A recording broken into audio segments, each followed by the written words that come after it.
জনাব রনি, আপনি দেখেছেন নিশ্চয়ই এর মধ্যে সরকারের 6 মাস অতিক্রান্ত হওয়ার পর নানা দিক থেকে নানা ধরনের আলোচনা হচ্ছে।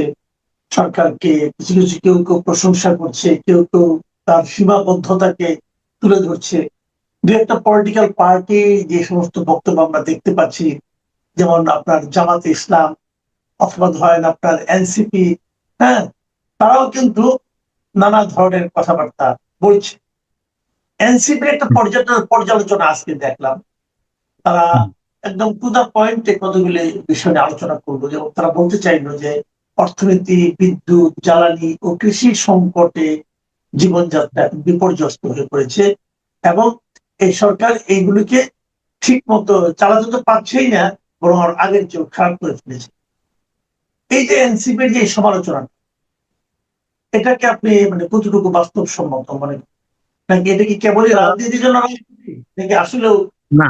এর মধ্যে কিছু যুক্তি আছে? সমালোচনা দেখেন, এনসিপি এখানে এনসিপি খুবই একটা সুবিধাজনক অবস্থানে আছে।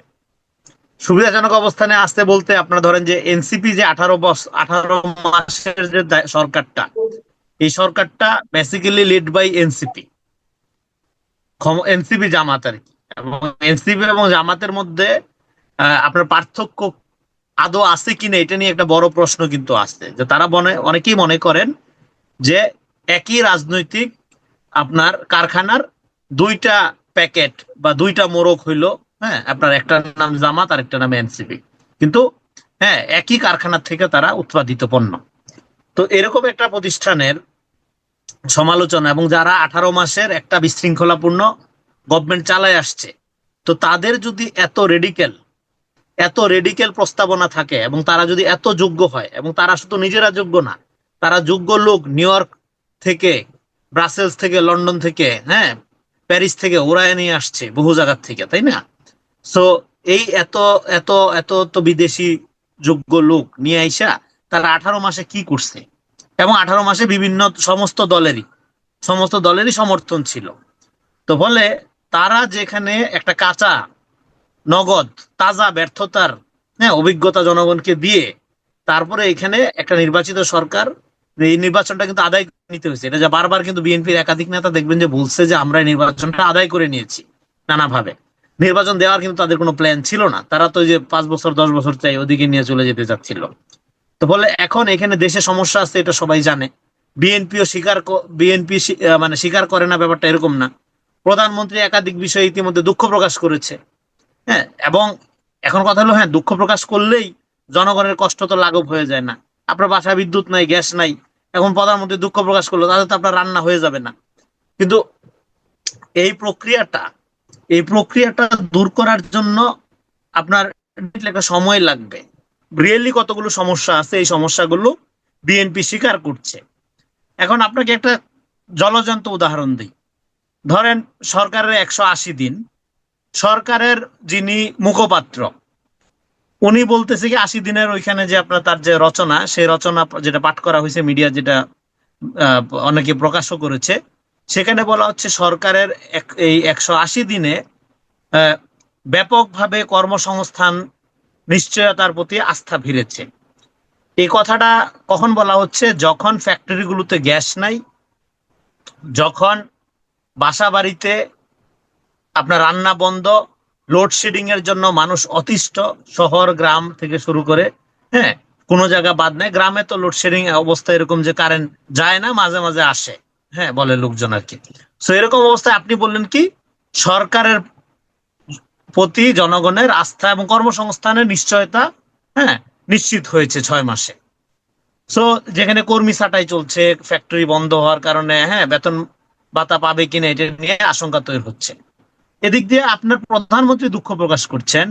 প্রধানমন্ত্রী বলছেন যে এখানে আমরা এই যে এই ক্রাইসিসটা উত্তরাধিকার সূত্রে পাইছি, জনগণও সেটা খানিকটা বোঝে। প্রধানমন্ত্রী দুঃখ প্রকাশ করছেন এবং বলতেছেন যে আমরা দ্রুত এটা ফিক্সড করার চেষ্টা করছি, যাতে স্বাভাবিক অবস্থাটা ঠিক রাখা যায়, এবং দীর্ঘমেয়াদী প্ল্যান যেটা, এটা সংসদে তো দেওয়া হবেই। এই যে 27 তারিখ অধিবেশন শুরু হবে। সো এখন আপনি দেখেন, তাহলে সরকারের ভেতর থেকে সরকারকে ব্যর্থ করাই দেওয়া হচ্ছে, জনগণের বিরুদ্ধে নিয়ে যাওয়া হচ্ছে সরকারকে। নাহলে সরকার প্রধান যখন দুঃখ প্রকাশ করছে আর আপনি যখন বলতেছেন যে ব্যাপক কর্মসংস্থানের প্রতি নিশ্চয়তা ফিরেছে 6 মাসে, তখন তো মানুষ এটা একটা যাহা মিথ্যা কথা হিসাবে এই সরকারের প্রতি বিরক্ত হবে এবং এটা বিশ্বাস করার কোনো কারণ থাকবে না। তো এই যে অসঙ্গতিটা, এইটা এইটা আপনাকে আপনাকে বুঝতে হবে যে তাহলে এইবার মিডিয়ার অবস্থা দেখেন। মিডিয়াতে মিডিয়াতে আপনার কারা আছে, আগের আমলের যারা আছে এবং গুপ্তভাবে যারা আছে, তারা এই জিনিসগুলো কেমন ভাবে হাজির করে যে তখন জনগণকে আসলেই প্রকৃত সমস্যাটা বোঝানো বিএনপির পক্ষে কঠিন হয়ে যায়। বিএনপি চাইলেও আর বোঝাইতে পারে না, কারণ ভিতর থেকে মিসলিডিং ন্যারেটিভ দেওয়া হয়, যেটা বিএনপির রাজনীতিতে চাপাবাজির রাজনীতি করার দরকার। হ্যাঁ, এখানে অনেক সমস্যা আছে, সমস্যা আপনি ডিরেক্ট স্বীকার করবেন, বলবেন, জনগণের সাথে শেয়ার করবেন, জনগণ সাফার করবে। এটা এবার আপনি যে প্রশ্ন করলেন যে নাহিদ ইসলামদের প্রতি মানুষের তো কোনো আস্থা নাই। তারা যদি বয়ান দেওয়ার মধ্য দিয়ে, আপনি বললেন টু দা পয়েন্ট, তারা অনেকগুলো পয়েন্ট বলেছে, আমি তো বক্তব্য শুনলাম, আমি তো কোনো টু দা পয়েন্ট কথা পাইনি। আমি পেয়েছি পুরোটাই একটা বয়ান, পুরোটা একটা ন্যারেটিভ। এই সমস্যাটা সমাধান করার জন্য তার প্রস্তাবনাটা কি? সে যে বলতেছে আইন শৃঙ্খলার অবনতি হয়েছে, আপনার বাংলাদেশের যে কোনো মানুষ, হ্যাঁ, আইন শৃঙ্খলা অবস্থা যে এরকম আশা করা গিয়েছিল একটা নির্বাচিত সরকারের পরে আর হবে, সেটা হয় নাই। এখনো এখনো আপনার পাড়া মহল্লায় ছোট ছোট সন্ত্রাসী গ্রুপ অ্যাক্টিভেট হয়ে উঠছে, আন্ডারওয়ার্ল্ড আবার মাথাচাড়া দিয়ে ওঠার চেষ্টা করছে। কিন্তু আপনি দেখেন গুরুত্বপূর্ণ কতগুলো আপনার ঘটনার আপনার মামলা এবং সাথে সাথে কিন্তু অ্যারেস্ট হয়েছে। মব বন্ধ করা যায় নাই টোটালি, কিন্তু মব তন্ত্রের যে 18 মাসের যে কাঠামো, সেটা তো এখন আর নাই। মানুষ থানাগুলোতে আপনার দলীয় পরিচয় ছাড়া থানাগুলোতে অভিযোগ নিয়ে যাওয়ার মাত্রা বেড়েছে, মামলা দায়ের করার প্রক্রিয়া বেড়েছে। আগে তো মামলা দায়ের ছিল না, বৈষম্য বিরোধী পরিচয়ে মীমাংসা করা হইতো। 18 মাসে একটা সালিসি, একটা প্যারালাল গভর্নমেন্ট ছিল, গভর্নমেন্টের বাইরে। তো ফলে এরকম একটা মবক্রেসির মধ্য দিয়ে ফাংশন করার পুরা প্রক্রিয়াটাকে একটা লিগেল ফরমেশনে, আইনের শাসনের দিকে নিতে আপনাকে তো এটা কালচারাইজেশন করতে হবে। এখন কালচারাইজেশন করার ক্ষেত্রে আপনি দেখেন সাধারণ মানুষ কি বলে। যে কোনো সাধারণ মানুষ বলবে আইন শৃঙ্খলার অবস্থা যতটা আশা করছিলাম ভালো হবে ততটা ভালো হয় নাই, কিন্তু অবশ্যই আগের চেয়ে অনেক ভালো। এটা হলো কথা। এখন আগে তো আপনারা দায়িত্বে ছিলেন, তাহলে এখন আপনারা যে অভিযোগ করেন আইন শৃঙ্খলার কথাই বললাম, যে আচ্ছা আপনারা বলতেছেন যে এখন এতগুলো মামলা হয়েছে, এই মামলার উপর ভিত্তি করে আপনি বলছেন যে এই অপরাধের রেট এত% বেড়ে গেছে, বিগত আমলের চেয়ে 10% বেড়ে গেছে। ভাই, বিগত আমলে মামলা নিয়ে কেউ তো যাইতো না থানায়, কারণ আপনাদের মাধ্যমে পরিচয় দিয়ে আপনারা নিয়ন্ত্রণ করতেন এগুলো। থানায় যাওয়ার কোনো পরিবেশ ছিল না, থানায় অভিযোগ নিয়ে যাওয়ার কোনো পরিবেশ ছিল 5 তারিখের পর থেকে? ছিল না তো। এখন সেই পরিবেশ ফিরায় আনার কারণে মামলা হচ্ছে, মামলা বাড়তেছে।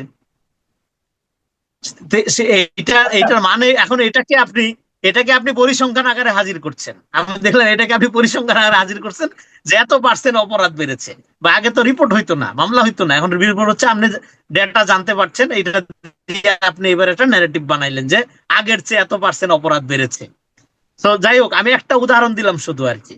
আমি বলছি না যে যেই লেভেলের আইন শৃঙ্খলার উন্নতি আমরা আশা করি সেই লেভেলে হয়েছে, কিন্তু ডেফিনেটলি বিগত আমলের চেয়ে অনেক স্টেবল অবস্থার মধ্যে আইন শৃঙ্খলা অবস্থা গিয়েছে। কিন্তু পাড়া মহল্লায় সন্ত্রাস এবং আন্ডারওয়ার্ল্ড এগুলোতে সমস্যা আছে। মব কিছুটা কমেছে, যতই বিচার হবে, যখন অ্যারেস্ট হবে, ধরেন মাজারে হামলা হচ্ছে বা ধরেন ভিন্নধর্মী কারো উপর যদি ভিন্ন মতাদর্শের কারো উপর যদি অ্যাটাক হয়, যখন গ্রেফতার হবে, দ্রুত বিচার হবে, এগুলো কমে যাবে এমনিতেই। হ্যাঁ, বিচার ছাড়া এটা কোনো কমানোর কোনো সলিউশন নেই এখন। তাহলে একটা জিনিস একটু আমি বলতে চাই এখানে, যে ধরেন বৈষম্য বিরোধী আন্দোলনের প্ল্যাটফর্ম থেকে আপনারা তৈরি হইলেন, বৈষম্য দূর হবে, এটা আমাদের সবার আকাঙ্ক্ষা 5 তারিখের পরে। ওকে, বৈষম্য কোন ক্যাটাগরিতে, মানে কি অবস্থায় থাকে এটাই তো আপনারা জানেন না। মানে আপনারা হয়তো স্বীকার করেন না। বৈষম্য 3টা স্তরে সাধারণত বৈষম্য থাকে।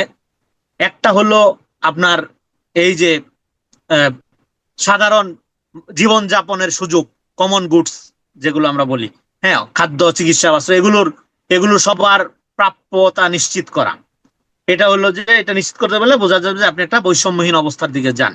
আরেকটা হলো পলিটিক্যাল রাইটস, কথা বলার স্বাধীনতা, হ্যাঁ, আপনার সভা সমাবেশের স্বাধীনতা, মত প্রকাশের স্বাধীনতা, সাংবাদিকতার স্বাধীনতা। এইটা এটা যদি আপনি করতে দেন তাহলে বোঝা যাবে যে আপনি বৈষম্য দূর করার ক্ষেত্রে হ্যাঁ আগ্রহী। ওকে, 3 নাম্বার হইল dignity, political dignity. Political dignity যদি আপনি রক্ষা করার উদ্যোগ নেন, রক্ষা করার প্রক্রিয়া হাঁটেন, বুঝতে হবে যে আপনি বৈষম্য নিরসনের চেষ্টা করেন। এইবার এই 3টা যে কম্পোনেন্ট আমি বললাম, বৈষম্যহীন, হ্যাঁ, মানে ইনইকুয়ালিটি থেকে ইকুয়ালিটিতে একটা সোসাইটির যাত্রার জন্য বা একটা রাষ্ট্রের হ্যাঁ যাত্রার জন্য এই 3টা জিনিস লাগে। এইবার আপনি বলেন এই 18 মাসে এটি 3টা জিনিসের কোনটা নিশ্চিত করা হয়েছে? কোনটা নিশ্চিত করা হয়েছে? এইবার আপনি এই গভর্নমেন্টে দেখেন, এই গভর্নমেন্টের প্রায়োরিটির মধ্যে এই 3টাই আছে। এখন এই 3টা প্রায়োরিটি সে মিট আপ করতে পারছে সরাসরি পরিপূর্ণভাবে, এই দাবি আমি করব না, এটা দাবি করলে মিথ্যা দাবি হবে। কিন্তু এইটা মিট আপ করার একটা প্রচেষ্টা আছে, সে তার এই ধরনের ফ্যামিলি কার্ড, কৃষক কার্ড, এখন এটা ওয়ার্ক করবে কিনা, এটা সফল হবে কিনা, তখন আপনি সমালোচনা করতে পারবেন এটা ব্যর্থ হইলে, বা এখানে যদি দুর্নীতি হয়, আপনি ধরেন এই যে মালয়েশিয়া শ্রমিক পাঠানো হবে, এখন এখানে যদি আবার সিন্ডিকেট অ্যাক্টিভ হয়ে যায়, আবার যদি জনগণের পকেট কাটা শুরু হয়ে যায়, ডেফিনেটলি আপনার সমালোচনা করতে পারবেন, কিন্তু উদ্দেশ্যটা তো আচ্ছা, ভালো। হ্যাঁ, একটা কথা বলেন, আমি আমি আপনাকে এখানে একটু করি, একটা জিনিস জানতে চাই। এই যে আপনি বললেন যে 18 মাসে, আপনার কথায় কিন্তু বিগত 18 মাসে সরকারের বেশ কিছু বিষয় নিয়ে আপনি সমালোচনা করলেন, কিন্তু আমরা এটাও দেখতে পাচ্ছি যে এই সরকার, বিএনপি সরকার যেন 18 মাসের সরকারকে প্রায় সব ক্ষেত্রে তাদেরকে এক ধরনের অনুমোদন দিচ্ছে, এক ধরনের এন্ডোর্স করছে, এবং তারা তাদের কোনো ভুলকে তারা বড় করে দেখাচ্ছে না। তারা যেমন, আমি দেখলাম যে আপনার বিদ্যুৎ বিষয়ে মন্তব্য করতে, যে এটা একটা জাহিদুর রহমান বললেন, উনি ব্যর্থতাটা চাপালেন যে হলো আওয়ামী লীগ সরকার, আওয়ামী লীগ সরকারের মাঝখানে যে 18 মাস গেল, এই 18 মাস যে যে কাজটা করা উচিত ছিল বিদ্যুৎ খাত, যে কাজ করা করেছে কি করেনি সেটা নিয়ে কোনো কথা বলে না। আমি একটা পত্রিকায় দেখলাম একটা রিপোর্ট, সেই রিপোর্টে বলা হচ্ছে যে এই ইউনূস সরকারের বিরুদ্ধে যে মামলাগুলি হয়েছে, এবং এই যেমন আপনার ধরেন এই যে হামের টিকা নিয়ে, হ্যাঁ, বিমান দুর্ঘটনা নিয়ে, এবং এরকম যে মামলাগুলি হয়েছে, সবগুলি মামলা, একটা মামলাও গ্রহণ করা হয় না, এবং সেই মামলাগুলির সিদ্ধান্ত এসেছে বিচারকের খাস কামরা থেকে। এ ধরনের কথাও কিন্তু বলা হয়েছে। তাহলে কি অনেকে বলছে, আপনি কি মনে করেন এই মানুষগুলির কথা, যে যারা বলছে যে এই সরকার ইউনূস সরকারের কোনো ভুলকে সামনে আনতে চায় না, অথবা কোনো অপরাধ করে থাকলে ইউনূস সরকারের কেউ তাদের কোনো বিচার করতে চায় না, এটা কি ঠিক? না, এটা তো ধরেন আপনি যদি সামনে আনতে নাও চান, হামে যে শিশুরা মারা যাচ্ছে এটা তো আপনি লুকাইতে পারবেন না। বিদ্যুতের এই যে ক্রাইসিস এখন শুরু হয়েছে, হ্যাঁ, এটা যে মানুষ সাফার করতেছে এটা তো আপনি লুকাইতে পারবেন না। ইউনূস সরকারের যে ব্যর্থতা, এটা তো এফেক্টেড হয়েছে বাংলাদেশ, এটা তো আপনি লুকাইতে পারবেন না। হ্যাঁ, কিন্তু এই সরকারের সবাই এটা আপনার লুকাইতে চায় বা আনতে চায় না, আমি এটা মনে করি না। এখন এখানে জাহিদুর রহমান কেন এটা বলতেছে, এটা উনি ভালো বলতে পারবেন, আমি জানি না। তবে আওয়ামী লীগ সরকার তো এটা কাঠামোগতভাবে একটা সবকিছুতে তারা একটা লুটপাটের সিন্ডিকেট গড়ে তুলছিল, এটা সবাই জানে। কিন্তু এইটা 18 মাসে এই যে ফয়জুল কবির নামে যে ভদ্রলোকটি ছিল, হ্যাঁ, যিনি মোটরসাইকেলে চড়ে ঘুরে বেড়াইতো, পিআর ক্যাম্পেনিং করতো, এবং বিভিন্ন মন্ত্রণালয়ে উনি পাওয়ার খাটাইতো, এবং নিরপেক্ষ সাইজা জামাতকে শক্তিশালী করার হ্যাঁ সমস্ত আপনার প্রক্রিয়া উনি যে এখানে বাস্তবায়ন করছে, এবং বিশাল প্রতিভাবান, বিশাল যোগ্য, জ্ঞানী লোক হিসেবে দেখাইছে। তো 18 মাসে ওনার অবদান কি, বিদ্যুৎ সেক্টরের অবদান কি, এই প্রশ্ন তো তোলা উচিত। এই প্রশ্ন সরকার না এই তুললেও প্রশ্নটা মানুষ কে তো বসে তুলবে? থাকবে না, আমরা তো এই তুলছি, প্রশ্নটা এই আমরা প্রশ্নটা তুলবো। কে তুলবে? এই প্রশ্নটা তো সরকারই তোলা উচিত, এটা তাই না? বাংলাদেশের জনগণ তুলবে, সাধারণ মানুষ তুলবে, আপনি আমি তুলবো। এবং আমরা আমরা সরকারকে আহ্বান জানাবো, বিগত আমলে যারা দায়িত্ব পালন করেছে প্রত্যেকের ব্যাপারে তদন্ত হইতে হবে। আচ্ছা, এটা আপনি সময় নিয়ে করেন, ঠিক আছে, আপনি সময় নেন, এখনই করেন তা না। যারা দায়িত্ব পালন করেছে, এটা ভবিষ্যতে তো আমরা আবার তত্ত্বাবধায়ক সরকার ফরম্যাটে যাব, আমরা তো নিরপেক্ষ নির্দলীয় সরকারের অধীনে নির্বাচনের ফর্মুলাতে যাব, তাই না? তাহলে এটা একটা অস্বাভাবিক অবস্থা ছিল গণঅভ্যুত্থানের পরে, আমরা জানি। কিন্তু এই অস্বাভাবিক অবস্থার সময়ও যারা দায়িত্ব পালন করেছে, প্রত্যেকের ক্যারিয়ারের স্বার্থে, তাদের নিজেদের স্বার্থেও এইটার একটা সহি আমলনামা জনগণের কাছে থাকা উচিত, যে তাদের এই সফলতা, এই ব্যর্থতা, এই জায়গায় তারা দুর্নীতি বন্ধ করতে পারে নাই, এই জায়গায় তারা সততায় পরিচয় দিচ্ছে, কোনো সমস্যা নেই। প্রত্যেকের ব্যাপারে একটা ক্লিয়ারেন্স আপনার থাকা দরকার। প্রত্যেক উপদেষ্টার, হ্যাঁ, আপনার আয় ব্যয় ওই 18 মাসের তাদের পুরা রিপোর্ট জনগণের জানার অধিকার আছে। তাহলে যেটা হবে, আগামীতে যারা নন পলিটিক্যাল লোকজন যারা দায়িত্ব পালন করবে, তারা আর এত উদ্গ্রীব হবে না দায়িত্ব পালন করার জন্য, যে এটা তো জবাবদিহিতার আওতায় আসতে হয়। হ্যাঁ, আমি গেলাম 3 মাস 6 মাস 18 মাস ক্ষমতায় থাকলাম, তারপরে যা খুশি তা করলাম, হ্যাঁ, এইটা তো চলতে পারে না। যাতে নন পলিটিক্যাল কোনো লোকজনকে, তথাকথিত সিভিল সমাজ, সুশীল সমাজ যাদেরকে বলেন, এরা যদি কখনো আবার আগামীতে রাষ্ট্র পরিচালনার দায়িত্বে আসে, তারা যাতে এই চাপটা ফিল করে, এই আপনার গরজটা ফিল করে যে আমাকে সততার সহিত দায়িত্ব পালন করতে হবে, না হলে আমার এই শ্বেতপত্র বা আমার আমলনামা পরে কিন্তু জনগণের সামনে হাজির করা হবে। ফলে এইটার একটা কালচার ডেভেলপ করার জন্য, এটা আমি 5 তারিখের পরের থেকে বলতেছি, যে যারা দায়িত্বে যাবেন এরপর থেকে প্রত্যেকের আমলনামার একটা রিভিউ লাগবে, এবং এখন যারা সরকারে আছেন তাদেরও একটা রিভিউ লাগবে, যারা গুরুত্বপূর্ণ দায়িত্বে আছেন। এটা হইলে একটা কালচার তৈরি হবে। তা না করলে প্রত্যেক বছর যখন আপনি নতুন নতুন লোক আসবেন, এরা আসবে, নাক ডুবা লুটপাট করবে, জনগণের টাকা নিয়ে চলে যাবে, তারপরে আবার আরেকটা দল আসবে, তারপরে আবার এইটা চলতে থাকবে আর কি। আচ্ছা, একটা কথা, এই যে আপনি বললেন, এই যে আপনি একটু আগে বললেন যে আপনি অনুভব করছেন, আপনি ধারণা করছেন, মনে হচ্ছে আপনার কাছে যে সরকারের ভেতরে থেকে সরকারকে ব্যর্থ করে দেওয়ার দুর্বল করা হচ্ছে। চলছে। তাহলে আপনি কি মনে করেন যে কথাটা আমরা নির্বাচনের সময় বা বিভিন্ন সময় মাননীয় প্রধানমন্ত্রীর কণ্ঠ শুনেছিলাম, যে গুপ্ত, হ্যাঁ, তো সেই ধরনের গুপ্ত, বিশেষ কিছু গুপ্ত শক্তিকে সরকারের মধ্যে জায়গা করে নিয়েছে বলে আপনি মনে করছেন? যদি নিয়ে শুধু থাকে, জায়গা করে নেয় নাই, শক্তিশালী অবস্থান নিয়ে নিছে, শক্তিশালী ভাবে আছে। তাহলে শুধু জায়গা করে নিলে সমস্যা নাই। তাহলে এই গুপ্তদেরকে বের করার উপায়টা কি? গুপ্তদেরকে এখান থেকে, গুপ্তদের হাত থেকে সরকারকে আপনি কিভাবে রক্ষা করবেন? এখন বিএনপি একটা হিউজ অর্গানাইজেশন, বিএনপির বিপুল জনসমর্থন আছে। বিএনপির যারা জনসমর্থক, যারা এখানে বছরের পর বছর আন্দোলন করেছেন, সংগ্রাম করেছেন, মাঠে ঘাটে ঘুরেছেন, মামলা হামলা জর্জরিত হয়েছেন, তাদের আগায় আসতে হবে পার্টিকে রক্ষা করার জন্য। কারণ এই পার্টিকে যারা যদি রক্ষা না করতে পারে, তাহলে যারা বিভিন্ন, আপনার দেখেন, একটা দল চালাইতে পলিটিক্যাল সমর্থকও যেরকম লাগে, আবার এক্সপার্ট লোকজনও লাগে। কিন্তু এক্সপার্ট লোকজন যখন পলিটিক্যাল সমর্থক বা পলিটিক্যাল এই ক্যাপিটালটাকে ডাইভার্ট করে, বা পলিটিক্যাল এই ক্যাপিটালটার উপরে আপনার ফাংশন করা শুরু করে, তখন সেই পলিটিক্যাল পার্টি এবং সেই সরকার সফল হইতে পারে না। সরকার সফল হইতে হইলে তাকে পলিটিক্যাল সোসাইটির মধ্য দিয়ে ফাংশন করতে হয়, নট এক্সপার্ট।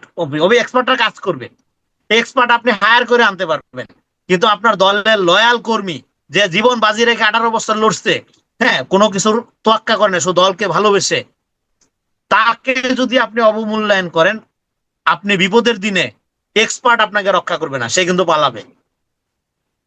পালাবে, তার টিকিট রেডি আছে, কিন্তু আপনার কর্মীটা পালাবে না, ফলে আপনি আপনার কর্মীর কথা শুনবেন। আপনি বিদেশি এক্সপার্টের কথা শুনে কর্মীকে যদি দূরে রাখেন, কর্মীকে যদি আন্ডারমাইন করেন, কর্মীকে যদি অপমান করেন, আপনার রিয়েলি যে আপনার ভালো চায়, যে আপনাকে সফল দেখার জন্য নিজের জীবন বিসর্জন দিতে রাজি হয়, তাকে যখন আপনি অপমান করবেন, সে তো এমনিতে দূরে সরে যাবে, তখন আপনি ব্যর্থ হইতে থাকেন। আর মিডিয়ার অবস্থা, মিডিয়াগুলো তো আপনি জানেনই, নিরপেক্ষভাবে মিডিয়াগুলো দখল করা হয়েছে 5 তারিখের পরে। 5 তারিখের আগে গুপ্তভাবে, আর 5 তারিখের পরে নিরপেক্ষভাবে। ফলে ভেতর থেকে এরকম আপনার মিসলিডিং ন্যারেটিভ, আর বাইরে মিডিয়াগুলোতে গুপ্ত অবস্থায় থাকা এই নিরপেক্ষগুলো, এরা বিএনপির সফলতাই বলেন ব্যর্থতাই বলেন, এজ ইট ইজ যা, কোনো কিছু তুইলা ধরতেছে না, হয় কমায়া তুইলা ধরতেছে, না হয় বাড়াইয়া তুইলা ধরতেছে, যেটা টোটালটাই সরকারকে জনবিচ্ছিন্নতার দিকে নিয়ে যাচ্ছে। হ্যাঁ, ফলে এটা সরকার যত দ্রুত বুঝবে, তত সরকার ইয়া করতে পারবে। আর ডেফিনেটলি সরকারকে স্বল্প মেয়াদী, মধ্যমেয়াদী, দীর্ঘমেয়াদী প্রক্রিয়াগুলো আনতে হবে, জ্বালানি সমস্যা সমাধান করতে হবে, মানুষজনের চাকরি বাকরি দিতে হবে, ইকোনমিক্যাল প্রবলেম সলভ করতে হবে। না হলে সরকারের যে অঙ্গীকার, সরকারের যে আপনার প্রতিশ্রুতি, বিনিয়োগ, এগুলো কিচ্ছু আসবে না। যেখানে জ্বালানি আপনার এই অবস্থা, সেখানে বিনিয়োগের চিন্তা করে লাভ নেই, কর্মসংস্থান কোনোভাবেই হবে না। বলে আগে দ্রুত সরকারকে এটা সেটেল ডাউন করতে হবে, এবং তার ভেতরে এই গুপ্ত প্রক্রিয়ায় কারা তাকে সার্ভ করার নামে সর্বনাশ করছে, অজনপ্রিয় করছে, বাড়তি কথা বলছে, তাকে নিয়ে চাপাবাজি করছে, অযথা তেল মারছে, অযথা প্রশংসা করছে, হ্যাঁ, এইটা তাকে আইডেন্টিফাই করে তারা যারা রিয়েলি ভালোটা ভালো খারাপটা খারাপ বলে, এই ধরনের মতামতকে উৎসাহিত করার প্রক্রিয়া শুরু করতে হবে। জি, অনেক ধন্যবাদ, অনেক ধন্যবাদ জনাব রেজাউল করিম রনি। প্রিয় দর্শক, আপনারা শুনলেন রেজাউল করিম রনির বক্তব্য। নিশ্চয়ই এটি বাংলাদেশের মানুষ অবগত রয়েছেন যে গত রোববার ডিপ্লোম্যাটিক জোনে যা চললো, একাধিক দূতাবাসে, চারটি দূতাবাসে ইমেইলের মাধ্যমে সন্ত্রাসী হামলা হুমকি দেওয়া হয়েছে, এবং তার পরিপ্রেক্ষিতে আমরা যেটি দেখলাম পরবর্তীতে যে গোয়েন্দা পুলিশের পক্ষ থেকে দাবি করা হলো যে চাঁদার দাবিতে এই সন্ত্রাসী হামলার হুমকি দেওয়া হয়েছে, এবং একই সঙ্গে তারা বললো যে এটি একটি ভুয়া গ্রুপের কাজ, ভুয়া গ্রুপের কাজ, আবার সন্ত্রাসী হামলা, এবং তারা বলছে যে সরকারকে বিব্রত করার জন্য এবং বাংলাদেশের ভাবমূর্তি ক্ষুণ্ণ করার জন্য এই কাজটি করে থাকতে পারে। আসলে বিষয়টি কি, এবং এর মাধ্যমে আন্তর্জাতিক অঙ্গনে কি ধরনের বার্তা যাচ্ছে বাংলাদেশ সম্পর্কে, আপনার বিশ্লেষণ? অনেক অনেক ধন্যবাদ। দেখুন, বাংলাদেশের পুলিশ এই প্রথমবারের মতো একটা বিশ্ব রেকর্ড করে ফেলছে, যে দেশের গুরুত্বপূর্ণ দূতাবাসগুলোয় জঙ্গি হামলার হুমকি দেওয়া হয়েছে, এবং সেই দূতাবাসগুলোর মধ্যে চীন এবং জাপান আমাদের অন্যতম উন্নয়ন সহযোগী।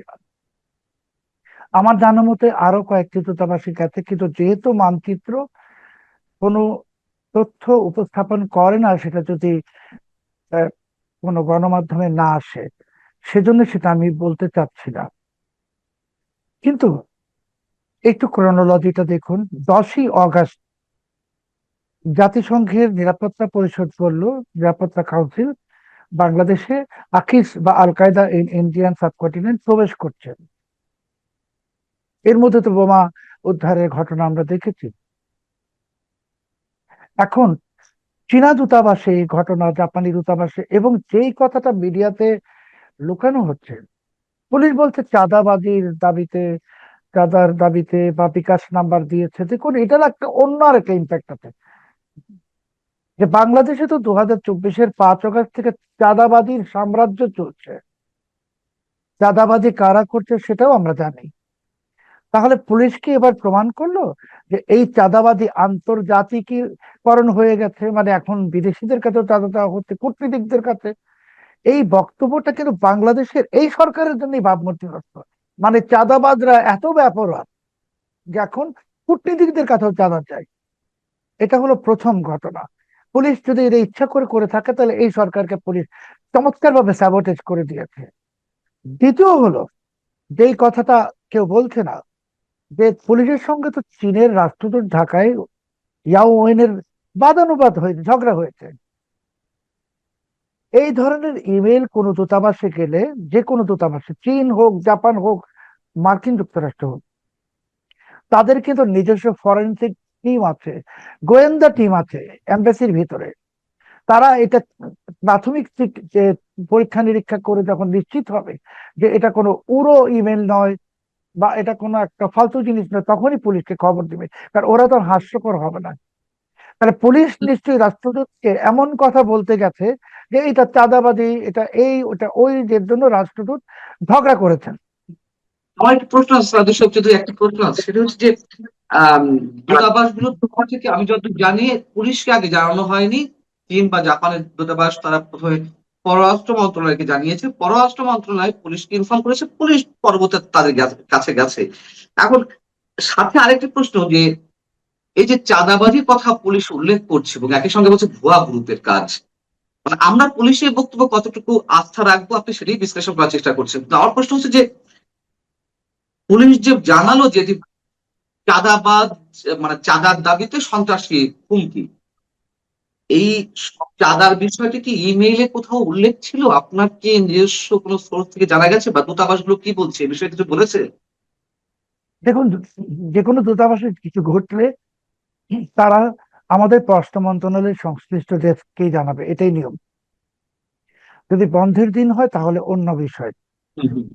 কিন্তু পুলিশ যে বলছে যে চাঁদার দাবি করেছে, এখন এই কথাটা তো পুলিশের বরাত দিয়ে আমরা শুনছি, কিন্তু দূতাবাসগুলো তো এটা বলছে না। আর চাঁদার দাবি করতো, বিকাশ নাম্বার দিত, ভুয়া হতো, তো দূতাবাসরা তো এত হাস্যকর নয় যে একটি ভুয়া জিনিস নিয়ে তারা এতটা তৎপর হবে যে সেখানে রাষ্ট্রদূত স্বয়ং উপস্থিত। জাপানি দূতাবাসে যখন পুলিশ গেছে ডিবির টিম, তখনও জাপানি রাষ্ট্রদূত ছিলেন। তার মানে বিষয়টা খুব সিরিয়াস। আর বাংলাদেশের পুলিশ যদি বলে যে এটা ভুয়া, বিকাশ নাম্বার ভুয়া, বাংলাদেশের পুলিশ যে কত সত্যি কথা বলে এটা ওই দূতাবাসের কূটনীতিকরা জানেন। কারণ এই যে রংপুরের যে 4 জন হিন্দু নিহত হলেন, একজন শিক্ষক, তার স্ত্রী, 2 সন্তান, পুলিশ তো বলে দিল 2জন ধরেছে ইয়াবা আসক্ত। ইয়াবা আসক্ত ওই বাড়িতে কেন গেছে? ইয়াবা খেতে পাশেই একটা পরিত্যক্ত ভবন আছে, যায় নাই। তারপর পুলিশের গায়ে যে পোশাকটা দেখা যাচ্ছিল সেটা ওই আসামিদের পরিয়ে দেওয়া হয়েছে। এই সমস্ত গল্প গুজব, জজমিয়া নাটক আমাদের পুলিশ অতীতে এত সাজিয়েছে, এত সাজিয়েছে, এখনো সাজায়, যার জন্য কূটনীতিকরা জানেন যে কোনটা সত্যি কোনটা মিথ্যা। কিন্তু ধরুন যদি চাঁদাবাজির ঘটনা হয়, তাহলে তো আমি বলেই দিলাম যে জঙ্গিবাদের ব্যাপারে আমাদের উপর তো একটা অ্যালিগেশন, অভিযোগ এসেই গেছে। এখন নতুন অভিযোগ আসবে যে চাঁদাবাজরা কূটনীতিক মিশনে চাঁদা চায়। ওইটা শোনার পর বাংলাদেশে আর কোনো বিনিয়োগকারী আসবে? বিনিয়োগকারী তো আসেই না, আর আসবেও না। কিন্তু এটা কি পুলিশ ইচ্ছা করে করলো? মানে পুলিশের ভিতর কি এই তাদের ভাষায়, মানে যারা এই আওয়ামী লীগ বিরোধী, তারা যে বলেন ফ্যাসিস্ট, তাহলে পুলিশের ভিতরে সেই ফ্যাসিস্টদের কোনো প্রেতাত্মা বা এজেন্ট, তারা কি ইচ্ছা করে এখানে এই চাঁদাবাদী তথ্যটা নিয়ে আসছে, যাতে এই সরকারের আমলে চাঁদাবাজি ব্যাপকত্ব লাভ করছে, বিস্তার লাভ করে একদম শিল্পে পরিণত হয়ে গেছে চাঁদাবাজি। আপনিও জানেন সর্বত্র চাঁদাবাজি। এখন এটা কূটনীতিকদেরকে বলা হলো যে চাঁদাবাজরা কূটনীতিকদের কাছে চাঁদা চাই। এই সমস্ত ফাজলামো করে আমাদের দেশটাকে ধ্বংস করা হচ্ছে। দ্বিতীয় হলো যে এই যে ইমেল গুলো গেল, আপনি জানেন 4টি দূতাবাসে গেছে বলে আমরা জানি, কিন্তু হয়তো ব্যক্তিগত ভাবে আমি জানি যে আরো দূতাবাসে গেছে, সেটা মানচিত্রে আমি বলতে পারবো না। মানচিত্র প্রমাণ ছাড়া কিছু উপস্থাপন করতে দেয় না। তো 4টি দূতাবাসের মধ্যে একটা চীন, একটা জাপান, একটা তুরস্ক, আরেকটাকে পাকিস্তান, সন্ত্রাসী রাষ্ট্র। পাকিস্তান, যারা আল কায়দার জনক, যারা আল কায়দার পৃষ্ঠপোষক, তাদেরকেও, তার মানে ফ্র্যাঙ্কেনস্টাইন হয়ে গেছে এখন আল কায়দা বা জঙ্গিরা, যে ওদেরকে হুমকি দেয়। এটা কিন্তু ইচ্ছা করে ঘটানো হয়েছে। পাকিস্তান এটা ওদের নামটা ইচ্ছা করে দিয়েছে, ওই যে কাদম্বিনী মরিয়া প্রমাণ করিল তারা, সে মরে নাই, পাকিস্তান ওইখানে তাদের নাম দিয়ে প্রমাণ করলো যে এটা আসলে পাকিস্তান। আর এখন যে হুমকিটা দেওয়া হলো 3 দূতাবাস, জাপানি দূতাবাস, দেখুন দূতাবাস তো এই মুহূর্তে বাংলাদেশের 1 নম্বর শত্রু যদি বলেন শত্রু, তাহলে তো ভারতীয় দূতাবাস বা আমেরিকান দূতাবাস। তাদেরকে কিন্তু হুমকি দেওয়া হয়েছে কি হয় নাই আমরা তো জানি না।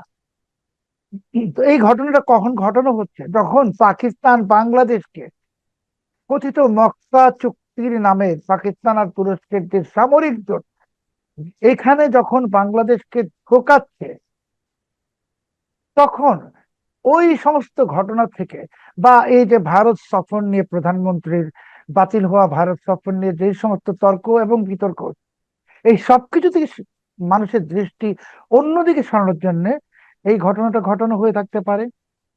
তাহলে এই ঘটনা যদি পাকিস্তান না ঘটিয়ে থাকে, তাহলে কে ঘটালো? তাহলে তারাই ঘটিয়েছে যারা এই ভারত সফরের বিষয়টা বা মক্কা চুক্তির বিষয়টাকে ধামা চাপা দিতে চাচ্ছে। এখানে কিন্তু জিনিসটা এত সহজ না। পুলিশ বলছে চাঁদা চেয়েছে, বিকাশ নাম্বার ভুয়া। আর এই যে পুলিশ কথাগুলো বলছে, যা আমি আপনি শুনছি গণমাধ্যমে, তো ওই দূতাবাসগুলোতে তো তাদের নিজস্ব আহ, অনুবাদক আছে। তারা তো একদম ওয়ার্ড টু ওয়ার্ড অনুবাদ করে সেটা এই রাষ্ট্রদূতকে দিবে, এবং রাষ্ট্রদূত তাদের হোম অফিসে পাঠিয়ে দিবে। আমি তো অবাক হব না যে এইভাবে যদি একটা সিরিয়াস থ্রেট, মানে কূটনৈতিক মিশনে যে থ্রেট, সিরিয়াস থ্রেট, পৃথিবীর কোন দেশে আজ অব্দি, পৃথিবীর কোন দেশে কূটনৈতিক মিশনে ইমেল করে হুমকি দেওয়া হয় নাই।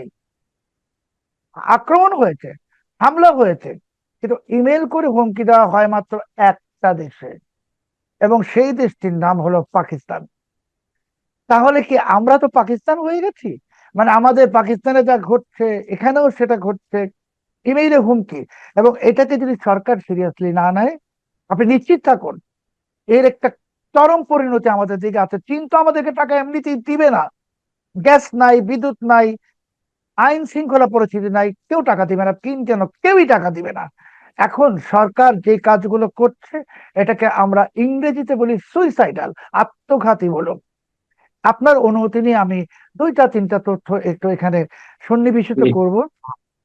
যে দেখুন, ড্যামরাতে যে বোমা ধরা পড়লো, ডেটো বোমা। ডেটো বোমা হুম, বলতে মানে ছোট বোমা, যেটা আপনি পানির বোতলে বা এমনকি ইনজেকশনের সিরিঞ্জে ওই বোমাটা বানানো যাবে, কিন্তু এগুলো সব প্রাণঘাতী বোমা।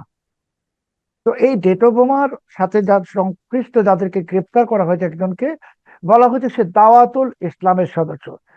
দাওয়াতুল ইসলাম কিন্তু আন্তর্জাতিকভাবে নিষিদ্ধ আল কায়দার সহযোগী সংগঠন। দাওয়াতুল ইসলাম, পুলিশ বলেছে। তাহলে আপনি অন্য ঘটনায় সাভারে আপনি শুনেছেন যে বাড়িতে রেড করা হয়েছে, এটা বলেছে জেএমবি। পুলিশ বলে এটা নিও জেএমবি। আসলে ইংরেজিতে কোনো শব্দ এই জঙ্গি গোষ্ঠীর ক্ষেত্রে হয় না। যেমন ইসলামিক স্টেট যেটাকে আমরা বলি, ওটার অরিজিনাল নাম হলো দায়েশ, আল হুম, কায়দা, হুম। বোকো হারাম, আল শাবাব, এইগুলো আরবি নাম। তো এই যে নিও জেএমবি, আমি মানচিত্র অনুষ্ঠানে বলেছিলাম সম্ভবত, যে এই জঙ্গি সংগঠন তার কোনো মিষ্টি বিরিয়ানির দোকান না, যে নিউ অমুক সুইট, নিউ তমুক বিরিয়ানি, এগুলো সব ফাজলামো হচ্ছে। জঙ্গি বাংলাদেশে ঢুকে গেছে, জঙ্গি বাংলাদেশে ঢুকে গেছে, এবং সেই জঙ্গি আল কায়দা। এটা এখন বর্তমান সরকার ধামাচাপা দিতে চেষ্টা করছে, যেটা ঠিক এই বিএনপি সরকার 2001 থেকে 2006 তখনও এই কাজ করেছিল। আপনি বলবেন 2001 2006 তো এটা বিএনপি জামাত জোট সরকার ছিল, এখন তো বিএনপি জামাত যুক্ত সরকার। কি তো, বরঞ্চ এটা আরো ভয়ঙ্কর, এটার সঙ্গে এখন ইউনুসও আছে। তো এই 2001 থেকে 2006 যে ধামাচাপা দেওয়ার পর 5-এ যে ঘটনা ঘটলো, দেশব্যাপী সিরিজ বোমা হামলা, এই সরকার আমাদের গোটা জাতিকে, দেশকে মহা বিপদের দিকে নিয়ে যাচ্ছে। আমি আপনাকে গ্যারান্টি দিয়ে বলছি যে এই সমস্ত জিনিস নিয়ে যে ফাজলামো হচ্ছে, দূতাবাসে হামলার হুমকি। আমি আপনাকে একটা তথ্য, আপনি যদি অনুমতি দেন, আমি বলতে চাই, যেহেতু মানব আহ, মানচিত্র বলবে যে আমরা তো কোনো আনভেরিফাইড সোর্সের কোনো কিছু বলবো না, তারপরে বলি, আমি দায়িত্ব নিয়ে বলি যে দূতাবাস তো এই চারটা না, দূতাবাস তো আরো কয়েকটা আছে। সেই দূতাবাসগুলোর নাম তো গভর্নমেন্ট বলছে না। কেন বলছে না? বা ওই দূতাবাসগুলো ইনফর্মই করেনি গভর্নমেন্টকে। আপনার মনে তার মানে আছে আপনি বলতে চাচ্ছেন আরো অনেক দূতাবাসকে এই ধরনের হুমকি দেওয়া হয়েছে? এর চেয়ে 4-এর থেকে বেশি আরো আছে, জি। আচ্ছা। এবং আপনার মনে আছে যে ইউনুস জামানায় একটি জঙ্গি গোষ্ঠী আমেরিকান দূতাবাসের হামলার প্রস্তুতির অংশ হিসেবে আমেরিকান এমবেসি সংলগ্ন খেলার মাঠে খেলার ছলে তারা রেকি করছিল, এটা তো আপনি গণমাধ্যমে দেখেছেন। হুম, এখন আসলে মার্কিনীদের বলুন বা অনেক দেশেরই বলুন, এই সরকারের উপর কোনো আস্থা নাই, বিশেষ করে জঙ্গির ক্ষেত্রে নাই বলে তারা এই কথাটা পররাষ্ট্র মন্ত্রণালয়কে আর জানায়নি। আমি তো আপনাকে বলছি দায়িত্ব নিয়ে যে আরো কিছু গুরুত্বপূর্ণ দেশের দূতাবাসে একই হুমকি দেওয়া হয়েছে। এবং যেহেতু আহ, তাহলে তাহলে হ- তারা তারা কেন সরকারকে ইনফর্ম করছে না? তারা কেন পররাষ্ট্র মন্ত্রণালয়কে ইনফর্ম করছে না? ওরা তো জানে যে এদেরকে ইনফর্ম করে কোনো লাভ নেই, কারণ এরা এটাকে ধামাচাপা দিবে।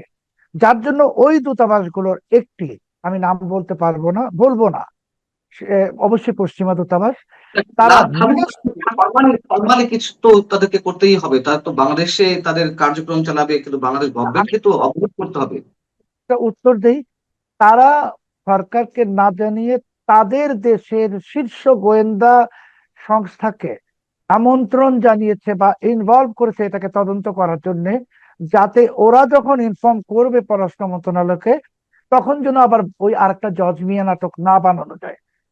ওরা আচ্ছা। তথ্য প্রমাণ সহ, মানে আপনিও জানেন যে ইমেইল আপনি যদি ভিপিএনও ব্যবহার করেন, সেটাও কিন্তু ফরেনসিকে ধরা পড়ে যাবে যে ইমেইলটা কোথা থেকে পাঠানো হলো। তো টিভি যে বলছে এটা চাঁদাবাজির হুমকি, বিকাশের লোক ধরেছে। তো ইমেলটা কোথা থেকে আসছে সেটা বার করুক, আমরাও দেখতে চাই। এবং দেখুন কি চমৎকার একটা বিবৃতি, ওরা বলছে চাঁদাবাজির হুমকি, বিকাশ নাম্বার দিয়েছে, আপনি গণমাধ্যমে দেখবেন বিকাশের কিছু নিরীহ লোককে নাম দেওয়া হয়েছে, ওরা এসব জানেই না, পুলিশ বলছে। আরে বাংলাদেশের পুলিশ তো উল্টা বলে যে বিকাশের লোক ওই সংঘবদ্ধ চক্রের সঙ্গে জড়িত, এটা না বলে কি বলছে, নিরীহ লোকদের নাম দিয়েছে, ওরা জানেই না। তার মানে পুলিশ তো আসলে ওই যে চাঁদাবাদী তথ্যটা উপস্থাপন করে সেইখানে যে বিকাশ ইত্যাদি গল্প ফাঁদছে, সেটার কারণে যেন আরো কিছু লোককে ধরতে না হয়, আগেই তাদেরকে দায় মুক্তি দিচ্ছে যে এরা কিছু জানে না, এরা নিরীহ। পুরো ঘটনাটা আমি আপনাকে বলছি যে এই জঙ্গি হামলা নিয়ে যে খেলাধুলা শুরু হয়েছে, এটা পরিণতি ভালো না। স্বরাষ্ট্রমন্ত্রী জাতিসংঘের ওই প্রতিবেদনকে ডিনাই করেছেন এবং বলেছেন যে এটি গুরুত্বের সহকারে নেওয়ার কিছু নেই। আমার প্রশ্ন হচ্ছে যে কেন সরকার এটি হাইড করার চেষ্টা করছে? যদি হাইড করে থাকে তাহলে কেন হাইড করার চেষ্টা করছে? এবং আমি আপনার সঙ্গে মানে এই প্রশ্নের সঙ্গে একটি বিষয় জুড়ে দিতে চাই। জামায়াতের আমির ডাক্তার শফিকুর রহমান তিনি রোববার একটি মন্তব্য করেছেন যে 24শে আন্দোলন ফাইনাল যুদ্ধ ছিল না, ওটা ছিল রিহার্সেল, সামনে আরো অনেক বড় যুদ্ধ। 24শে আন্দোলনকে ঘিরে কি হয়েছে, কারা প্লট নির্মাণ করেছিল, কোন ধরনের তৃতীয় পক্ষ এখানে ক্লিন মিশনের সাথে জড়িত ছিল, বা আইন শৃঙ্খলা রক্ষাকারী বাহিনীও বা কতটুকু করেছে আওয়ামী লীগ সরকারের, এগুলো আস্তে আস্তে সব ক্লিয়ার হচ্ছে। জামাতে আমিরের এই বক্তব্যের সঙ্গে আপনি কোনো ইঙ্গিত পান কিনা আগামী দিনের রাজনীতি নিয়ে? আপনার এই প্রশ্নের দুটো উত্তর। তো উনি বলেছেন যে জাতিসংঘের এই রিপোর্টটি অনুমান নির্ভর এবং এটা সরকার আমলে নিচ্ছে না। তো এটা ওনাকেই আমি বিনয়ের সাথে জানতে চাইবো যে এই রিপোর্টটা অনুমান নির্ভর, আর যখন জাতিসংঘ বললো 800 কতজন মারা গেছে, ওইটা একদম সলিড, ওইটা দিয়ে মামলা করা যাবে, সাজা দেওয়া যাবে। আপনাদের পক্ষে যেটা যায় সেইটা হলো একদম মানে কোরআনের বাণী, বাইবেলের বাণী, আর যেটা পক্ষে গেল না সেটা অনুমান নির্ভর। এক। দ্বিতীয়, আপনার যে প্রশ্নের উত্তর, দেখুন জামাত আর এনসিপি, শফিকুর রহমান সাহেব বা আসিফ, যে ওই যে এনসিপির একজন আছে আসিফ কি যেন, আসিফ মাহমুদ, এরা তো আসলে একই। সেই হুম, তো অবশ্যই। বলেইছিলেন, জি, বলেইছিলেন যে 24-এ সেই অভ্যুত্থান যদি ব্যর্থ হতো, ওনাদের সশস্ত্র আন্দোলনের বা সশস্ত্র সংগ্রামের প্রস্তুতি ছিল। উনি তার মিথ্যা কথা বলেননি, ওনার তো প্রস্তুতি ছিল, অস্ত্র তো পাকিস্তান থেকে এসেছে, স্নাইপার রাইফেল গুলা কারা এনেছে, কারা স্নাইপার চালিয়েছে, এগুলো আমরা জানি, একদিন আসবে সামনে। এখন জনাব শফিকুর রহমান যে কথা বলেছেন, এখানে কিন্তু জনাবটা আমি ইচ্ছা করে ব্যবহার করছি, কারণ এরা সবাই গুণীমানী মানুষ তো ভাই, আমরা হলাম বাঙালি জাতি, আমাদের কোনো দাম নাই। তো উনি যখন বলেছেন যুদ্ধ হবে, আসলে যুদ্ধের প্রস্তুতি চলছে।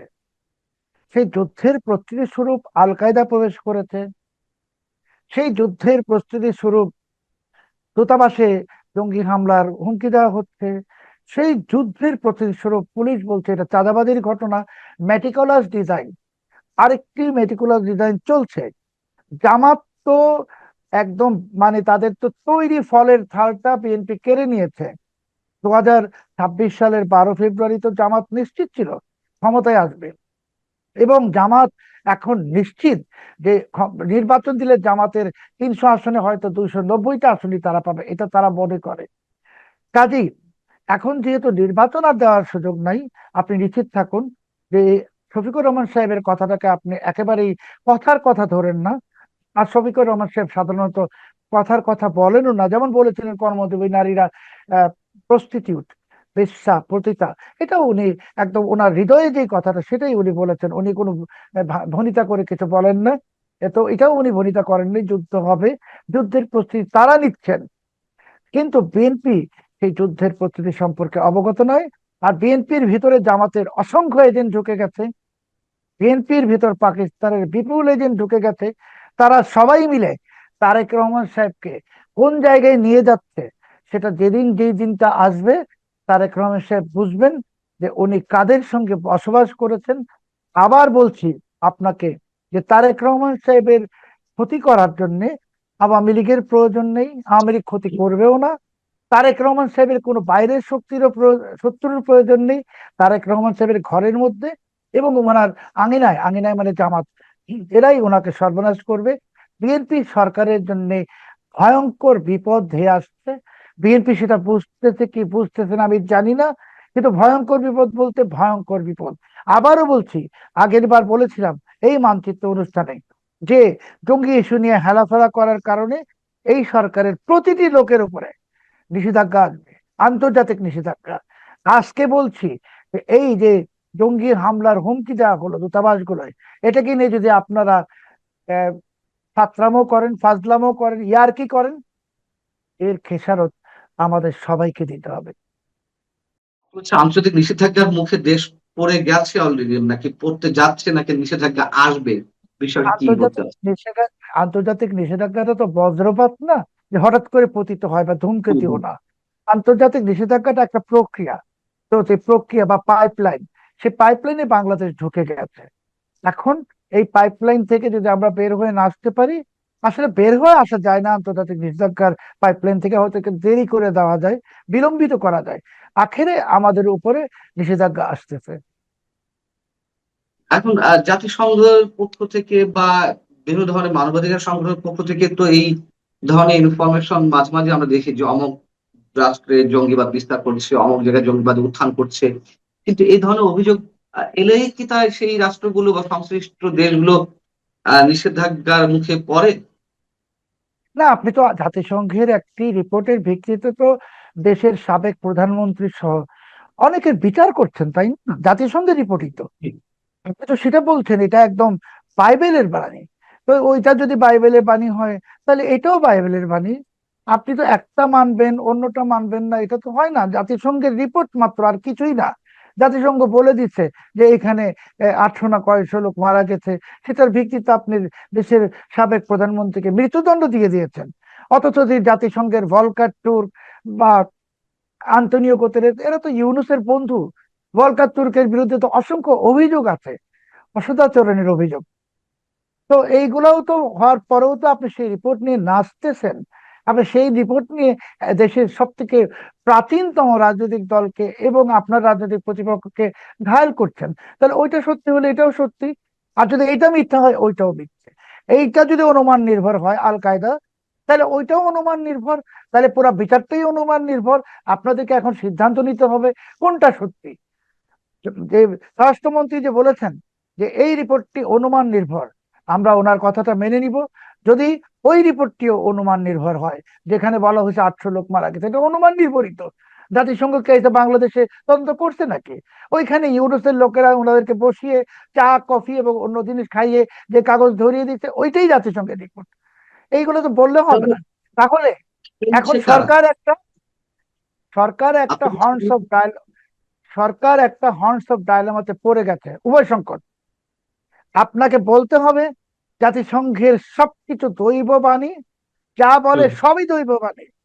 তাহলে তো আল কায়দা আসছে, এটাও দৈব বাণী। এবং শেখ হাসিনাকে যেই রিপোর্টের ভিত্তিতে বিচার করছেন সেটাও দৈব বাণী, সমস্যা নাই। আর যদি বলেন এটা অনুমান নির্ভর, তাহলে ওইটাও অনুমান নির্ভর। এবং এই সালাউদ্দিন সাহেবের এই বক্তব্য আপনি লিখে রাখেন, যখন শেখ হাসিনাকে ফেরত দেওয়ার ব্যাপারে ব্যাপারটা আদালতে যাবে, তখন এই রেফারেন্সটাই আসবে যে জাতিসংঘ অনুমান নির্ভর কথা বলে। দেখবেন আপনি এটা আসবে, এই আদালতে বলা হবে, ম্যাজিস্ট্রেট কোর্টে, যেটা অনুমান নির্ভর। আপনারা ফেঁসে যাচ্ছেন, কারণ কি? একটি মিথ্যা যখন আপনারা তৈরি করছেন, সেই মিথ্যা দিয়ে আপনারা এত বড় ঘটনা ঘটাচ্ছেন, তো সেই মিথ্যার বাদে আপনারাই এখন পড়ে গেছেন। এখন যদি আপনারা এই জাতিসংঘকে ডিসক্রেডিট না করতে পারেন, ডিসক্রেডিট মানে তাদের কথাকে উড়িয়ে না দিতে পারেন, যে না ওইটাও বাদ, ওইটাও বাদ, ওই রিপোর্টটাও বাদ, নতুন করে তদন্ত হবে, তাহলে বাংলাদেশ বেঁচে গেল। আর যদি ওইটাকে চালু রাখেন, এটাও চালু থাকবে, এবং বাংলাদেশের দিকে নিষেধাজ্ঞা ধেয়ে আসছে। না, যদি তাই হয়, আহ, মানে সন্ত্রাস বা জঙ্গি গোষ্ঠীর তো নানান ধরনের উদ্দেশ্য থাকে, এক এক দেশে এক এক ভাবে তারা বিস্তার লাভ করে। বাংলাদেশে আহ কথিত ধর্মীয় জঙ্গিবাদী গোষ্ঠী তাদের একটা লক্ষ্য থাকতে পারে, কিন্তু তাদের সঙ্গে রাজনৈতিকভাবে বিশেষ গোষ্ঠীর সম্পর্কটা কি, কারা খেলছে? জঙ্গি গোষ্ঠীদের মোটা দাগে সব জঙ্গি গোষ্ঠীর লক্ষ্য হলো খেলাফত রাষ্ট্র প্রতিষ্ঠা। হুম। আর সেখানে রাজনৈতিক দল যদি বলেন আপনি জামাত ইসলামী, এরা কিন্তু মুসলিম ব্রাদারহুড থেকে জন্ম নেয়া। এবং মুসলিম ব্রাদারও কিন্তু ওই একই খেলাফত রাষ্ট্র, মানে অনেকটা ওই যে হিজবুত তাহরিরদের যেটা একই রকম। তো জামাতে ইসলামী তো অরিজিনালি গণতন্ত্রে বিশ্বাস করে না। ওরা তো আল্লাহর আইন নামে বলতে যেটা বোঝায় সেটা খেলাফত রাষ্ট্র। তো জামাত খেলাফত রাষ্ট্র চায়, হিজবুত তাহরির খেলাফত রাষ্ট্র চায়, জঙ্গিরাও খেলাফত রাষ্ট্র চায়। এখন আপনি বুঝে নিন যে জঙ্গিদের সহযোগী শক্তি এখানে কারা। বিএনপি তার খেলাফত রাষ্ট্র চায় না, আওয়ামী লীগ তো চাওয়ার প্রশ্নই ওঠে না। তাহলে যারা বাংলাদেশকে খেলাফত রাষ্ট্র বানাবে, যেই খেলাফত রাষ্ট্রে এমনকি তারেক রহমান সাহেবের রাজনীতি করার কোনো অধিকার থাকবে না। মানে একদম সহজ করে বলি, যে আগে 2024 যে প্রক্রিয়া শুরু হয়েছে, জি। সেটাকে এখন সার্জিক্যাল ফর্মে নিয়ে যাওয়া হয়েছে। এই জঙ্গি গোষ্ঠীর তৎপরতার মাধ্যমে যদি খেলাফত প্রতিষ্ঠা করে, শুধু -2 না, মাইনাস ডেমোক্রেসি, বাংলাদেশের গণতন্ত্র থাকবে না, বাংলাদেশে খেলাফত রাষ্ট্র প্রতিষ্ঠা হবে। এবং যেটা রেজেপ তাইয়েপ এরদোয়ান, তুরস্কের প্রেসিডেন্ট, উনি চান, আমরা সেই পথে হাঁটছি। আমরা শেষ করার আগে একটা প্রশ্ন, সেটা হচ্ছে যে সরকার কি তাহলে আসলে হাত পা গুটিয়ে বসে আছে আপনার মনে হয়? মাঝে মাঝে তো ধরা হচ্ছে জঙ্গি নেই, তারপরও বলা হচ্ছে যে অমুকে জেএমবির সাথে সম্পৃক্ত ছিল, অমুক ওই সংগঠনের সঙ্গে জড়িত ছিল। তো আহ সরকার কাজ কি করছে না আপনার মনে হয়? সরকার বলতে যদি একটা দেহ বুঝি, এই দেহটার মাথা কোথায় আমরা তো খুঁজে পাই না ভাই। আসলে যে দেশকে চালাচ্ছে আমরা কি জানি? যে পররাষ্ট্র নীতি যদি আপনি বলেন, তো দেখা যায় পররাষ্ট্র নীতির সিদ্ধান্ত একজন ব্যক্তি নিচ্ছে, একজন ব্যক্তি মাত্র। সেখানে তো প্রধানমন্ত্রীর কোনো কিছু আছে বলে মনে হয় না। সরকার বলে কোনো কিছু নাই। এখানে একটা খিচুড়ি অ্যাডমিনিস্ট্রেশন, প্রশাসন খিচুড়ি, মানে এখানে চাল ডাল অনেক কিছু আছে। তো এরা কখন কি করছে বুঝতে পারছে না। কিছুদিন আগে দেখলে বোমা উদ্ধার হলো, এখন আবার বোমা উদ্ধার বন্ধ হয়ে গেছে। আপনার কি মনে হয় যে ওই জঙ্গিরা তাহলে সব প্রেসার কুকার বুড়িগঙ্গাতে ফেলে দিয়েছে? এটা ফেলে নাই তো। তো এখন ওনারা কনফিউজ কি করতে হবে, কারণ ওনারা জানেনই না যে ওনারা সরি, ওনারা জানেনই না যে ওনারা একটি জ্বলন্ত চিতার উপর দাঁড়িয়ে আছেন। এইটা ওনারা উপলব্ধি করতে পারছেন না। যখন পারবেন তখন অনেক দেরি হয়ে যাবে। এটাই হলো আসল কথা। দর্শক, আমাদের বর্তমান প্রধানমন্ত্রী জনাব তারেক রহমান সাহেব একটি ভয়ঙ্কর রাজনৈতিক জটিলতার মধ্যে পড়েছেন। এই রাজনৈতিক জটিলতা যে রাজনৈতিক বিপর্যয় তৈরি করবে, এটা শুধুমাত্র বিএনপিকে বা ব্যক্তিগতভাবে জিয়া পরিবারকে, সামগ্রিকভাবে বাংলাদেশকে ক্ষতিগ্রস্ত করবে তা নয়। এটা আমাদের এই এলাকার যে জিও পলিটিক্স, বাংলাদেশ, ভারত, পাকিস্তান, এই যে পুরো এলাকা, মায়ানমার, এই এলাকার যে জিও পলিটিক্স, এই জিও পলিটিক্সটিকে আগামীতে বিপর্যয়ের মুখে ফেলে দেবে।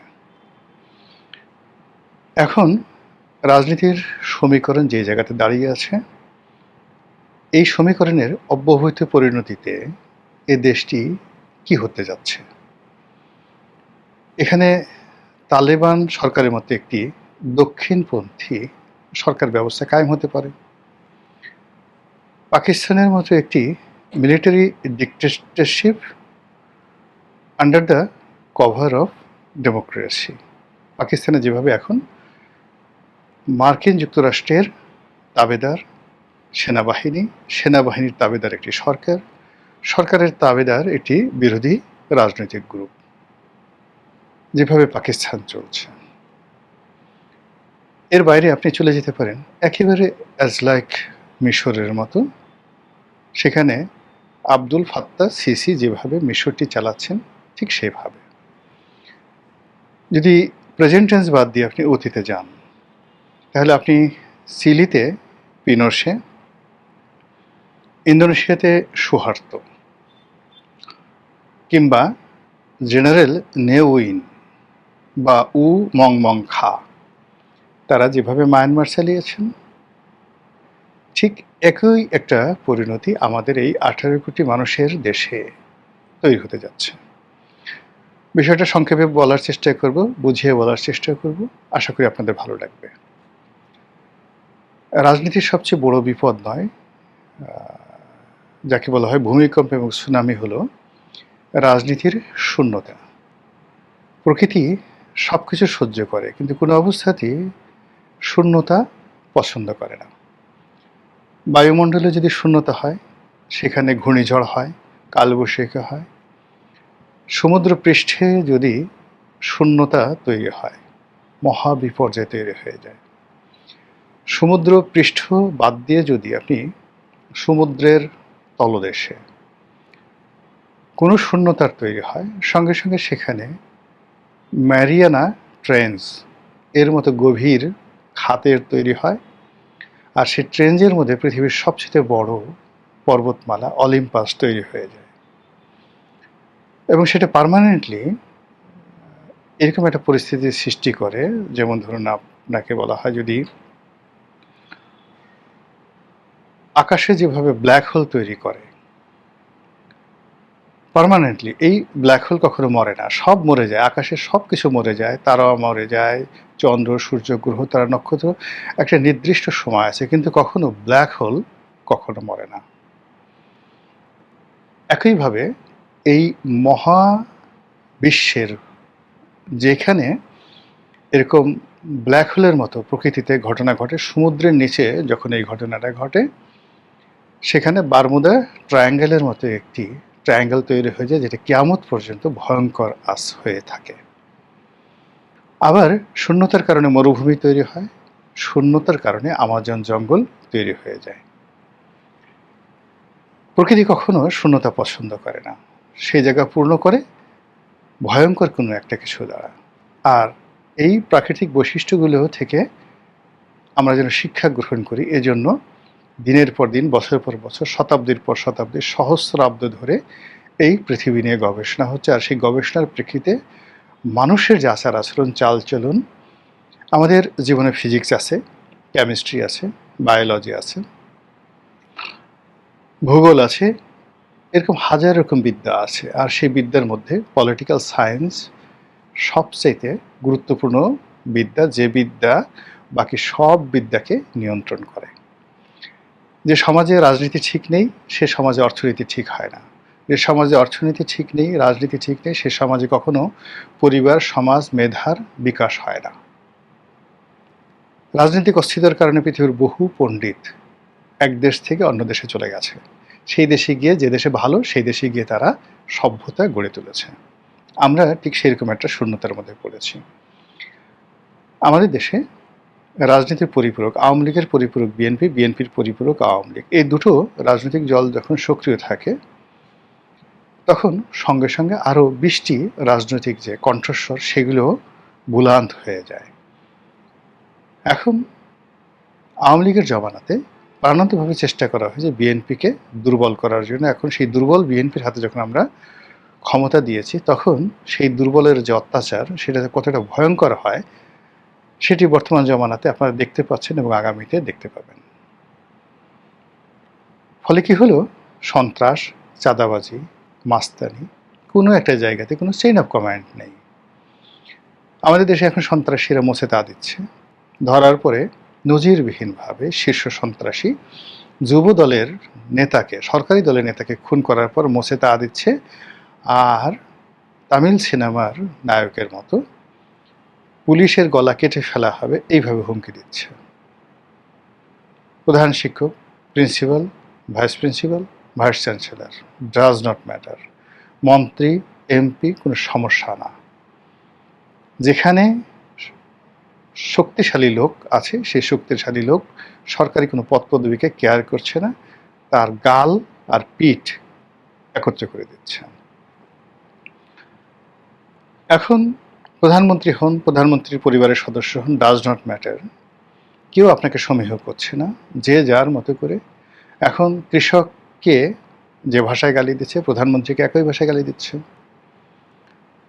একজন সম্মানিত মহিলাকে যে ভাষায় গালি দিচ্ছে, একজন খেটে খাওয়া কিংবা ধরুন কুলবধূ, পথবধূ, অথবা আরও অনেক কিছু, তাদেরকে একই ভাষায় গালা দিচ্ছে, তৃতীয় লিঙ্গ লোকদেরকে গালিগালাজ করছে। এই যে জিনিসগুলো বিস্তার লাভ করছে জাস্ট লাইক করোনার মতো, সেটা রাজনীতির শূন্যতা থেকে। যখন কোনো একটা সমাজে, কোনো একটা রাষ্ট্রে, কোনো একটা সেক্টরে কোনো প্রতিদ্বন্দ্বী না থাকে, প্রতিযোগিতা না থাকে, তখন তার বিকাশ হয় না। এজন্য এই পৃথিবীতে বর্তমান জমানাতে কেবলমাত্র নিজেদেরকে প্রতিযোগিতার মধ্যে রাখার জন্য অনেক বড় বড় giant company billion billion dollar খরচ করে তারা নিজেদের প্রতিদ্বন্দ্বী তৈরি করে। জাস্ট একটা উদাহরণ দিই, চীনের একটা কোম্পানি আছে যারা সারা দুনিয়াতে পোর্ট, যে এই যে আমরা যে বন্দর পরিচালনা করি, বন্দরের যে ইকুইপমেন্টগুলো রয়েছে সেই ইকুইপমেন্টগুলোর 90% তারা একা সাপ্লাই করে, এবং এই পৃথিবীতে তাদেরকে চ্যালেঞ্জ দেওয়ার মতো কোনো শক্তি নেই। একচেটিয়াভাবে তারা ব্যবসা বাণিজ্য করে যাচ্ছে। এই কোম্পানি সাম্প্রতিক সময়ে $20 বিলিয়ন, আবার আমি বলছি 20 বিলিয়ন, $20 বিলিয়ন তার একটা ফান্ড এই কোম্পানি তৈরি করেছে তাদের প্রতিদ্বন্দ্বী কোম্পানিকে সাহায্য করার জন্য, যেন তারা মার্কেটে তাদের সাথে কম্পিটিশন করতে পারে। কারণ তারা জানে যে এরকমভাবে যখন একচেটিয়াভাবে সে কোনো ব্যবসা করা হয় তখন সঙ্গে সঙ্গে সেই কোম্পানিটি বিলীন হয়ে যায়। অতীতে যে কোম্পানিগুলো, প্রতিষ্ঠানগুলো একচেটিয়াভাবে এরকম কাজ করেছে, সমস্ত প্রতিদ্বন্দ্বী শেষ করে ফেলেছে, সঙ্গে সঙ্গে তাদের পতন হয়ে গেছে। রাজনীতিতে এই জিনিসটা আরও প্রবল। রাজনীতিতে প্রথমত আপনাকে শক্ত প্রতিদ্বন্দ্বী থাকতে হবে, এটার একটা ইফেক্ট, যেটা এক মুহূর্তে বিএনপির কোনো শক্ত প্রতিদ্বন্দ্বী নেই। দ্বিতীয়ত হলো বিএনপির যে সকল সাজানো গোছানো অনুগত প্রতিদ্বন্দ্বী রয়েছে, সেই অনুগত প্রতিদ্বন্দ্বীর কারণে কি হচ্ছে, যারা তথাকথিত বিরোধী দল, এই তথাকথিত বিরোধী দল এবং সরকারি দল, তাদের উভয়ের যে কোয়ালিটি নষ্ট হচ্ছে, ইমেজ নষ্ট হচ্ছে, তাদের সামাজিক মান মর্যাদা নষ্ট হচ্ছে। আজ থেকে 1 বছর আগে জামাতের একজন নেতা বা বিএনপির একজন নেতা, এই সমাজে যতটুকু তাদের অ্যাকসেপ্টেন্স ছিল, এখন বিএনপি এবং জামাতের যে কোনো নেতা বলেন বা এমপি মন্ত্রী বলেন, তাদের এই 1 বছর আগে তাদের যে ইমেজ ছিল দলের ভিতরে এবং দলের বাইরে, এটা এখন একেবারে শূন্যের কোঠায়।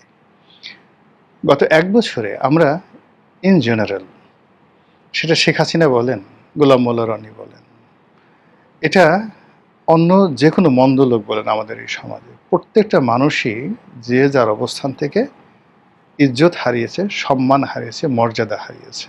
গেইন যদি কিছু করে থাকে সেটা হলো অসম্মানিত হওয়া এবং বেইজ্জতি হওয়ার মতো যে ধরনের ন্যারেটিভ দরকার, গত 1 বছর ধরে সেই ন্যারেটিভগুলো অলমোস্ট মসজিদের ইমাম থেকে শুরু করে মন্দিরের পূজারি থেকে শুরু করে প্যাগোডার সেই যিনি অধিকর্তা রয়েছেন, সবার একই অবস্থা। এই জিনিসটা শুরু হয়েছে রাজনীতির এই ভারসাম্যহীনতা থেকে, রাজনীতির সেই যে মরণ ফাঁদ যেটা তৈরি হয়ে গেছে, ইমব্যালেন্স সিচুয়েশন তৈরি হয়ে গেছে, তার কারণে। এই জায়গা থেকে বের হওয়ার জন্য আগামীতে একজন সমাজ সংস্কারক, একজন রাজনীতির সংস্কারক, একজন সুপারম্যান দরকার হবে। Just like Robert Mugabe, just like Nelson Mandela. এদের মতো মানুষ না হলে কোনো অবস্থাতেই আমরা এখন যে রাজনীতির ফাঁদের মধ্যে পড়েছি, এই ফাঁদ থেকে বেরোতে পারবো না। এই ফাঁদটিতে বিএনপি জেনে হোক বুঝে হোক পা দিয়েছে। জনাব তারেক রহমান সাহেব জেনে হোক বুঝে হোক পা দিয়েছে, এবং একটার পর একটা যখন এখানে পা দিয়েছে, এইরকম পর্ব আসছে, সেই পর্বতে অটোমেটিক্যালি তারা একের পর এক ভুল করে যাচ্ছে। এখন এরকম একটা পর্যায়ে ওরকম যদি একেবারে নিজের সব কিছু ত্যাগ করে জীবনের ঝুঁকি নিয়ে কঠিন সিদ্ধান্ত, আমাকে মেরে ফেলুক, এরকম সিদ্ধান্ত না নেওয়া পর্যন্ত কোনো অবস্থা এখান থেকে বের হওয়া সম্ভব নয়। আর এই যে রাজনীতির যে বিপর্যয়, অনিবার্য পরিণতি, রাজনীতির যে শূন্যতা, সেই শূন্যতার কারণে অর্থনৈতিক শূন্যতা তৈরি হয়েছে। অর্থনৈতিক শূন্যতার কারণে সামাজিক শান্তি শৃঙ্খলার যে ভারসাম্য, সেটা নষ্ট হচ্ছে। সামাজিক ভারসাম্য নষ্ট হওয়ার কারণে পারিবারিক ভারসাম্য নষ্ট হচ্ছে। পারিবারিক ভারসাম্য নষ্ট হওয়ার কারণে as a human, individual human, একজন মানুষ হিসেবে আপনার যে ব্যক্তিগত বোধ এবং বুদ্ধি আছে, আত্মমর্যাদা আছে, আপনি যে আশরাফুল মাখলুকাত, এই বিশ্বাসটা মানুষ হারিয়ে ফেলছে। সে ধীরে ধীরে মনে করছে আমার আর ছাগলের মধ্যে, আমার আর পশুর মধ্যে, আমার আর মেরুদণ্ডহীন প্রাণীর মধ্যে, জীবিত মানুষ আর মৃত মানুষের মধ্যে কোনো পার্থক্য নেই। মানুষ যখন অভাবের মধ্যে পড়ছে, সে সব কিছু হারিয়ে ফেলছে। সাম্প্রতিক সময় যদি আপনি অপরাধগুলো দেখেন, যে মাত্রায় অপরাধ হচ্ছে, যে আকৃতিতে অপরাধ হচ্ছে, এ বাংলাদেশে কখনো হয়নি। প্রকাশ্য মালিবাগের শান্তিনগরের একটা মার্কেটে, পুরোটা সিসিটিভি আছে। সেই মার্কেটে পুলিশের মানে সোর্স হতে পারে বা কোনো চক্র হতে পারে, হোয়াট এভার মেবি, সেখানে একজন পিতা তার কন্যাকে নিয়ে আসছে বাজার করার জন্য, মার্কেটিংয়ে, শপিংয়ে, যুবতী কন্যা। সেই কন্যার সামনে সেই বাবার পকেটে ইয়াবা ঢুকিয়ে দেওয়া হলো, জোরাজুরি করে, মার দিয়ে। কন্যা ধাক্কাধাক্কি করতেছে, তারপর সে জোর করে পকেটে ইয়াবা ঢুকিয়ে দেওয়া হলো। এই দৃশ্য শত শত মানুষ দেখলো। তারপর ওনার পকেটে ইয়াবা আছে, এই অভিযোগে পুলিশ তাকে গ্রেপ্তার করে নিয়ে গেল। সে অভিযোগ করে তাকে গ্রেপ্তার করে নিয়ে গেল, আর যারাই কাজ করলো তারা সেখান থেকে চম্পট দিয়ে চলে গেল। এই সমাজ কি কল্পনা করা যায়? আপনি বসুন্ধরা মার্কেটে হাসছেন আপনার কন্যাকে নিয়ে, আপনার স্ত্রীকে নিয়ে, হঠাৎ করে একজন এসে আপনার হাত দুই হাত চেপে ধরলো, হাজার হাজার মানুষের সামনে, শত শত মানুষের সামনে, ক্যামেরার সামনে আপনার পকেটের মধ্যে সেই ইয়াবা ঢুকিয়ে দিল।